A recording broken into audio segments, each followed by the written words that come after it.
All right, this will be chapter 14. This is page 3 of 18. This is the Trescott tips. Max-Trescott, Master CFI, Master Ground Instructor, and winner of the 2008 CFI of the Year, has published numerous safety tips that every pilot should heed. He believes that the word probably should be purged from our flying vocabulary. Mr. Trescott contends that probably means we've done an informal assessment of the likelihood of an event occurring and have assigned a probability to it. He believes the term implies that we believe things are likely to work out, but there's some reasonable doubt in our mind. He probably explains that if you ever think that your course of action will probably work out, you need to choose a new option that you know will work out. Another safety tip details the importance of accumulating flight hours in one specific airframe type. He explains that statistics are showing that the accidents are correlated more with the number of hours of experience a pilot has in a particular aircraft model and not with his or her total number of flight hours. Accidents tend to decrease after a pilot accumulates at least 100 hours of experience in the aircraft he or she is flying. Thus, when learning to fly or transitioning into a new model, your goal should be to concentrate your flying hours in that model. He suggests waiting until you reach 100 hours of experience in one particular model before attempting a dual rating with another model. In addition, if you only fly a few hours per year, maximize your safety by concentrating those hours in just one aircraft model. The third safety tip is well worth mentioning is what Mr. Trescott calls building experience from the armchair. Armchair flying is simply closing your eyes and mentally practicing exactly what you do in the aircraft. This is an excellent way to practice making radio calls, departures, approaches, and even visualizing the parts of the pieces of the aircraft. This type of flying does not cost a dime and will make you a better prepared and more proficient pilot. All three of Max Trescott's safety tips incorporate the ADM process and emphasize the importance of how safety and good decision-making is essential to aviation. The decision-making process, we're on page 4 of 18. An understanding of the decision-making process provides a pilot with a foundation for developing ADM skills. Some situations, such as engine failures, require a pilot to respond immediately using established procedures with little time for detailed analysis, called automatic decision-making. It is based upon training, experience, and recognition. Traditionally, pilots have been well trained to react to emergencies, but are not as well prepared to make decisions that require a more reflective response when greater analysis is necessary. They often overlook the phase of decision-making that is accomplished on the ground: the pre-flight, flight planning, performance planning, weather briefing, and weight center of gravity configurations. Thorough and proper completion of these tasks provides increased awareness and basic knowledge available to the pilot prior to departure and once airborne. Typically during a flight, a pilot has time to examine any changes that occur, gather information, and assess risk before reaching a decision.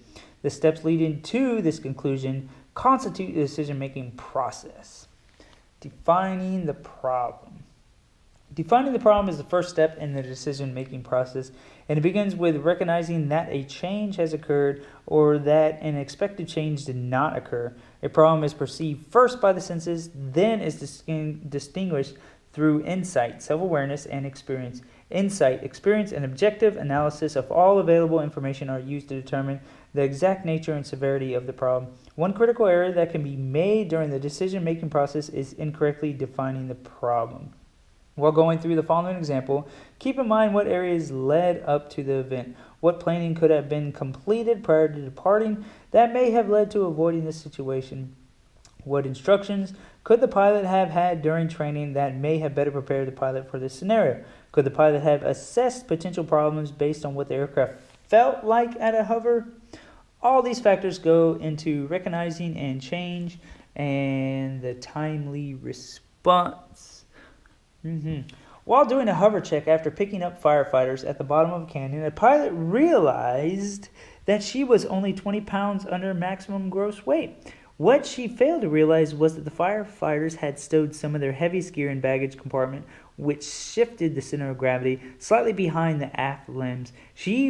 Since weight and balance had never created any problems for her in the past, she did not bother to calculate center of gravity and power required.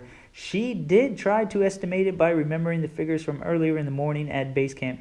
At 5,000 foot density altitude and maximum gross weight, the performance charts indicated the helicopter had plenty of excess power.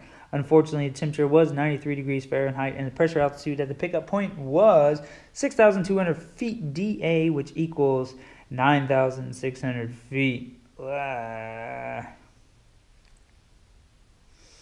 Since there was enough power for the hover check, the pilot decided there was sufficient power to take off. Even though the helicopter accelerated slowly during the takeoff, the distance between the helicopter and the ground continued to increase. However, when the pilot attempted to establish the best rate of climb speed, the nose tended to pitch up to a higher than normal altitude, and the pilot noticed that the helicopter was not gaining enough altitude in relation to the canyon wall approximately 200 yards ahead. Choosing a course of action. After the problem had been identified, a pilot must evaluate the need to react to it and determine the actions to take to resolve the situation in a time available. The expected outcome of each possible action should be considered and the risk assessed before a pilot decides on a response to the situation. The pilot's first thought was to pull up on the collective and pull back on the cyclic after weighing the consequences of possibly losing rotor revolutions per minute and not being able to maintain the climb rate successfully to clear the canyon wall, which is now only 100 yards away. She realized the only course was to try to turn back to the landing zone on a canyon floor. Yes. So we'll hold off there. That's page 4 of 18. Just finished off choosing a course of action. We'll continue on. That's page 4 of 18, chapter 14. See you.